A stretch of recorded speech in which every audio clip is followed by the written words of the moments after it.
For over 4 decades, the story of what really happened on Princess Diana's wedding night has captivated the world. On July 29, 1981, an estimated 750 million people tuned in to witness a real-life fairy tale. But behind the glittering facade of a global event, a deeply complicated and strained relationship was already taking shape. The wedding night wasn't the romantic beginning everyone imagined. Instead, it was a quiet prelude to the heartbreak that would follow. So, what actually happened after the balcony kisses and the cheering crowds faded away? According to multiple biographers and even Diana's own accounts, she went into that night carrying the weight of a devastating discovery. Just before the ceremony, she had found a pair of cufflinks Charles intended to wear, engraved with the initials GF. She knew immediately they stood for Girl Friday, Charles's intimate nickname for his former girlfriend, Camilla Parker Bowles. That discovery left Diana heartbroken, confirming her deepest fears that Charles was still emotionally entangled with another woman. This wasn't just a case of pre-wedding jitters, it was the quiet thread of a truth she couldn't ignore. As the newly married Prince and Princess of Wales retreated to Buckingham Palace that night, the mood was far from celebratory. Royal commentators agree that both were utterly exhausted, not just physically from the long day of ceremonies and public appearances, but emotionally. The fairy tale romance the world had just watched was, in private, already feeling like a performance. Various accounts suggest the atmosphere between them was polite and cordial, but lacked any of the passion or intimacy one would expect from newlyweds. Charles reportedly spent part of the evening making phone calls to close friends, a detail that only deepened Diana's sense of isolation. She was just 20 years old, filled with romantic ideals, and suddenly faced with the cold reality of a marriage that felt more like a duty than a partnership. In later interviews, Diana described feeling like she had walked into a trap. She realized that life with Charles would not be the love story she had dreamed of. While he reportedly tried to be gentle and reassuring, the emotional distance between them was already a vast chasm.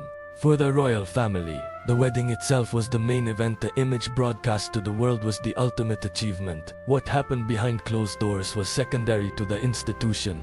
But for Diana, the emotional absence was everything. Her feelings were amplified by her ongoing struggle with bulimia, which had intensified during the stress of the engagement. Staff later recalled her appearing withdrawn and overwhelmed. A young woman thrust from a sheltered aristocratic life into the rigid, unfeeling machinery of the monarchy. Charles, 14 years her senior and raised within those same constraints, simply followed the evening's schedule with formality, lacking the emotional language to comfort his new bride. Now, the question that often dominates public discussion is whether the marriage was consummated on the wedding night. Some sources, including hints from Diana herself, suggest it was. Others argue it may have happened later as the couple attempted to find some sense of normalcy. But focusing on that single detail misses the larger, more significant point. The real story of that night is one of profound emotional isolation.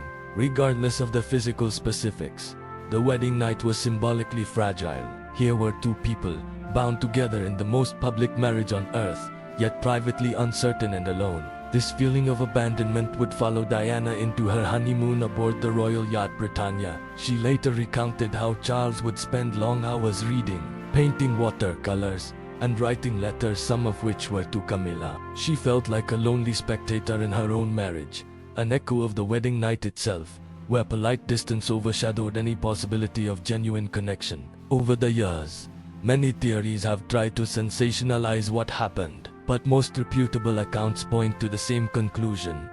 There were no explosive arguments or dramatic confrontations. Instead, it was the quiet, chilling start of a marriage between two incompatible souls. Diana, who yearned for affection and loyalty, and Charles, a man torn between his duty to the crown, his personal desires, and his unbreakable bond with another woman. The monarchy itself played a crucial role in this unfolding tragedy. Diana received virtually no preparation for the immense pressures of royal life. Charles, on the other hand, had been groomed for his role since birth, taught to suppress emotion in favor of protocol. He likely hoped Diana would simply adapt, accept his friendship with Camilla, and settle into her royal duties. But Diana's emotional transparency and vulnerability were things the royal family simply didn't know how to handle. These fundamental mismatches were present from day one, and the wedding night is the perfect symbol of that disconnect. Diana later said she felt immensely lonely that first night, and that the palace world seemed completely indifferent to her emotional state.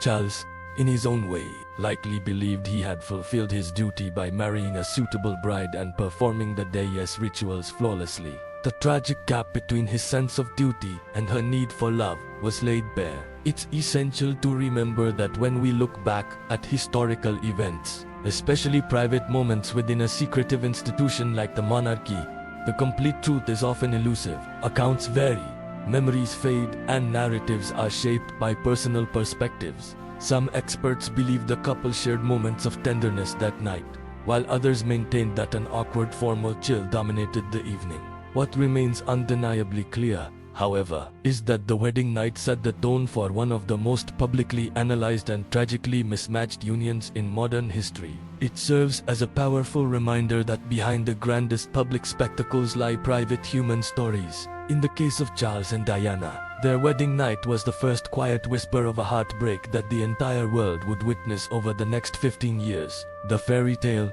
as the world saw it, had already begun to crumble before it even truly began. Thank you for watching. If you found this story compelling, please consider liking this video and subscribing to our channel for more deep dives into history's most fascinating moments.